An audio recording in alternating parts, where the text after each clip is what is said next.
Hello everyone, this is Sid from Technical Traders Group and I welcome you all to this new video. So बहुत लोगों के questions होते हैं कि volatile market के अंदर हम कैसे ट्रेडिंग कर सकते हैं। Volatile market in the sense कि जिस दिन मार्केट का मोमेंटम वन साइडेड ना होते हुए दोनों साइड मार्केट जो है मोमेंटम करता रहता है। इंडिया विक्स उस टाइम पे बहुत ज़्यादा बढ़ जाता है, ठीक है। और इंडिया विक्स का बढ़ना सिंपली, अगर इंडिया विक्स जो है 20 से 25 के रेंज में चल रहा है, उसका मतलब ये होता है कि बहुत ज़्यादा वोलेटाइल है। और अगर 25 के भी ऊपर चले गया तो इसका मतलब ओवरली वोलेटाइल मार्केट है उस टाइम पे, ठीक है। करंटली अगर आप देख सकते हो तो करंटली 14 चल रहा है सिर्फ इंडिया विक्स, मतलब कि मार्केट थोड़ा न्यूट्रल है, इतना ज़्यादा वोलेटाइल नहीं है। बट जब वोलेटाइल मार्केट होता है, जैसे कि बजट के दिन हमने देखा, बजट के दिन दोनों साइड के स्टॉप लॉसेस मार्केट ने हिट कर दिए, पूरा मार्केट साइडवेज चले गया। ऐसा नहीं है कि मोमेंटम नहीं आया था। अगर आपने नोटिस किया होगा, और मैं आपको दिखाऊंगा भी अभी चार्ट के ऊपर, कि डाउन साइड ना एक ट्रिगर आया था, ठीक है। एक बहुत बड़ी जो है रेड कैंडल बनी थी, उसके बाद कॉन्सिक्यूटिवली और एक बड़ी रेड कैंडल बनी थी। बट उसमें ना इतनी बड़ी विक आ गई, मतलब देखो लोगों ने क्या सोचा कि जब वो कैंडल बनी ना, लोगों ने सोचा कि बस अब जो है डायरेक्शन मिल चुकी है मार्केट को, अब यहाँ से ये कंटिन्यू करेगा फॉल करना, ऐसा बहुत लोगों को लग रहा था। तो इसलिए लोगों ने ना एक्सटेंसिवली पुट्स उठा लिए वहां पे। और जैसे ही फिर मार्केट ने विक बनाना स्टार्ट कर दिया और विक बना के फिर ऊपर चले गया, तो फिर उनके सब स्टॉप लॉसेस हिट हो गए और वहां पे अकाउंट भी ब्लो हो गए लोगों के, ठीक है। तो ऐसा जब मार्केट होता है तो ऐसे मार्केट में हमें कैसे सरवाइव करना चाहिए। हालांकि जो इतना इतना ज्यादा वोलेटाइल है ना, वो डेली नहीं होता है, वो ऐसे इवेंट्स के ऊपर ही होता है। बट नॉर्मली भी अगर आप देखोगे तो बहुत से दिन आपको देखने के लिए मिलता है कि ऐसा दोनों साइड जो है मोमेंटम है। मैं आपको चार्ट के ऊपर के पे जाके अभी दिखाता हूँ और एक्सप्लेन करता हूँ। तो ये है आपका निफ्टी का चार्ट। यहाँ पर अगर आप देखोगे रिसेंट का ही हम देखेंगे, ये देखिए, ये आपका थर्सडे का चार्ट है, एक्सपायरी का, निफ्टी की एक्सपायरी थी इस दिन। यहाँ पे अगर आप देखोगे ना, देखो 200 ईएमए आपका नीचे की साइड ब्रेक हो गया, ठीक है। बहुत लोगों ने यहाँ पे एंटर करा होगा। उसके बाद अगर आप देखोगे दो तीन कैंडल्स में ऐसी बनी कि जहां पर कि डाउन साइड से वीक बनना स्टार्ट हो गया था, ठीक है। तो यहाँ पे तो आपको हल्का सा आइडिया आ जाता है, जब दो तीन कैंडल जो है ना, देखो एक टाइट कंसोलिडेशन में चलती है ना, जहाँ पे कि आपको पता लगना स्टार्ट हो जाता है कि नहीं, यहाँ से अभी नीचे कंटिन्यू नहीं करेगा मार्केट, यहाँ से जो है या तो साइडवेज जाएगा या तो फिर ऊपर जाएगा, ठीक है। और वैसा ही हुआ, थोड़ा साइडवेज गया। ये वाली कैंडल जब गई तो ये तो एक परफेक्ट ब्रेकआउट था। यहाँ पे 200 ईएमए के साथ साथ कंसोलिडेशन ब्रेक हुआ। यहाँ पे जिन्होंने एंटर करा होगा उनको अच्छा खासा टारगेट मिल गया, ठीक है। अब एक एग्जांपल मैं आपको दिखाता हूँ, ये वाला। अगर आप ध्यान से देखोगे, ये ट्यूसडे का चार्ट है। यहाँ पर अगर आप देखो, ये वाली जो कैंडल दिख रही है ना आपको, ये वाली, ठीक है। तो यहाँ पे इतनी ज्यादा वोलेटिलिटी थी, इस दिन मैं ट्रेड कर रहा था यहाँ पे। देखो, ये वाली कैंडल जब बनना स्टार्ट हो गया ना, बहुत लोगों को यही लगा कि ये जो कंसोलिडेशन चल रहा था इसका ये ब्रेकआउट है और यहाँ से ये कंटिन्यू करेगा नीचे की साइड। बट इवेंचुअली ये कैंडल क्लोज होते होते पूरी ये हैमर कैंडल बन गई और उसके बाद जो मार्केट ऊपर चलेगा स्टॉप लॉस हिट करा के, ठीक है। तो ये ऐसे टाइप के जो मार्केट होते हैं, यहाँ पे हमें ऐसे टाइप के मार्केट में कैसे सर्वाइव करना चाहिए। और एक एग्जांपल दिखाता हूँ आपको, सिमिलर है, लास्ट थर्सडे के दिन ये चीज हुई थी, ठीक है।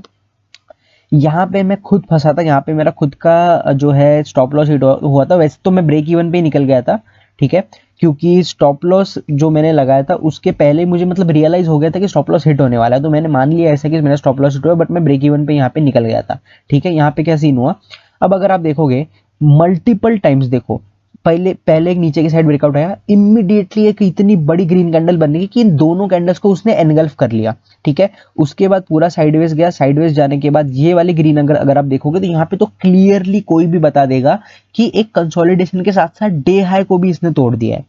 कंसोलिडेशन के साथ डे हाई का ब्रेकआउट, अगर आप वॉल्यूम भी देखोगे तो लास्ट दो तीन कैंडल से तो इसका वॉल्यूम ज्यादा ही है, ठीक है। तो और इसकी कैंडल की साइज भी अगर आप देखोगे तो ये ऑलमोस्ट 80% बॉडी की कैंडल है। तो यहाँ पर जो है एंट्री बनती थी, ठीक है। नहीं, अगर हमें कोई एक बड़ा मोमेंटम चाहिए तो वो तो नहीं एक्सपेक्ट कर सकते इतना, लेकिन एक दो कैंडल का छोटा सा प्रॉफिट यहाँ पे सारे लोग एक्सपेक्ट कर ही रहे थे, ठीक है। यहाँ पे मैंने भी एंटर करा था 21,900 इन द मनी का, मैंने कॉल यहाँ पे बाय किया हुआ था। यहाँ पे अगर आप देखोगे ये वाली कैंडल जब बनी ना, ये जब क्लोज हुई, ठीक है, यहाँ पे एक वीक हमें देखने के लिए मुझे लगा कि यहाँ से होगा कंटिन्यू ट्रेंड। बट भाई जब ये कैंडल बनना स्टार्ट हो गई थी, मतलब ये जो हैमर है ना, यहाँ पे इसका थोड़ा सा नीचे आना स्टार्ट हो गया था ना, मैंने वहां पे एग्जिट कर दिया था ऑलमोस्ट कुछ ब्रेक इवन या एक स्मॉल लॉस के अंदर मैंने यहाँ पे एग्जिट कर दिया था। बट अगर आप देखोगे तो इसने भी यहाँ पे हमें धोखा ही दिया है, ठीक है, तो बहुत ज़्यादा वोलेटाइल था इस दिन भी मार्केट, दोनों साइड के हमें ये कैंडल्स देखने के लिए मिली और स्टॉप लॉसेस हिट हुए। ठीक है, तो ऐसे मार्केट में हमें क्या करना चाहिए, हम कैसे सरवाइव कर सकते हैं, इसके बारे में बात करते हैं। ठीक है, तो सबसे पहली चीज होती है कि वोलेटाइल मार्केट में आपको पहला रूल ये याद रखना है कि आपको कभी भी ज्यादा पोजीशन साइज के साथ एंटर नहीं करना है। हमेशा अपनी पोजीशन साइजिंग को कम रखना है वोलेटाइल के दिन। मतलब अगर आप देखो, अगर आप पहले 10 लॉट में करते थे तो उस दिन आप 5 लॉट में ही करो, अगर आप 5 लॉट में करते थे तो 2 या 3 लॉट में करो, और अगर आप 3 लॉट्स में करते तो सिंपली 1 लॉट से ही उस दिन आपको एंटर करना है। ठीक है, ताकि उसमें क्या हो जाता है, आपका रिस्क कम हो जाता है। ठीक है, ये होगी पहली चीज। सेकंड चीज आपको क्या करना है कि ज्यादा टारगेट एक्सपेक्ट नहीं करना है। अब देखो, अगर आप ऐसा ऐसा करते हो ना कि पिवट पॉइंट्स लगा के, बहुत लोग, ये स्ट्रेटेजी मैंने ही दी हुई है पिवट पॉइंट्स वाली, कि पिवट पॉइंट्स लगा के आप R1 R2 R3 तीन टारगेट ये ले सकते हो, या फिर अगर डाउन साइड जा रहे हो तो S1 S2 S3 तीन ले सकते हो। तो आपको क्या करना है, R1 R2 सिर्फ R1 पे निकल जाना है। R1 अगर आपका हिट हो गया या फिर डाउन साइड S1 आपका हिट हो गया तो वहां पे निकल जाना है। R2 R3 के लिए वेट नहीं करना है ऐसे दिन पे। ठीक है, क्योंकि कौन से पिवट पॉइंट से ये पलट जाए हमें पता नहीं है। उसके लिए अगर आप फिबोनाची लगाना चाहते हो वो लगा सकते हैं, वहां पे रिट्रेसमेंट का पता चलता है कि रिट्रेसमेंट जोन्स कौन से जहां से रिट्रेस हो सकता है मार्केट, वो दूसरी चीज है। ठीक है, वो आप एडिशनली कर सकते हो अगर आपको करना करना है तो। ठीक है, ये हो गई सेकंड चीज। और थर्ड चीज तो मैं एक यही रिकमेंड करता हूँ कि हो सके तो आप वोलेटाइल वाले दिन स्कैल्पिंग करो।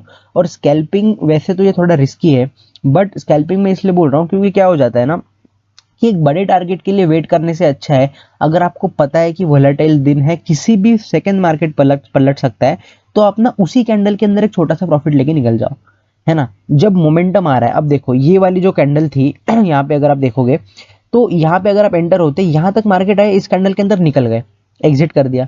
ठीक है, इमीडिएटली बाकी कैंडल देखी तो भाई पूरा ऊपर चले गया मार्केट। सेम चीज यहाँ पे, अगर आप यहाँ कहीं इस कैंडल के क्लोज होने के पहले ही एंटर कर जाते और इस वाले ये वाली कैंडल जब बनना स्टार्ट हो गई, तो उस मोमेंटम के अंदर जो प्रीमियम बढ़ता है ना, जो बूस्ट होता है प्रीमियम, उस बूस्ट प्रीमियम जो बूस्ट होता है उसी के अंदर आपने एग्जिट कर दिया सिंपली, है ना, एक आध मिनट के अंदर आपने एग्जिट कर दिया। तो वो एक बहुत अच्छी स्ट्रेटेजी आपके लिए साबित हो सकती है।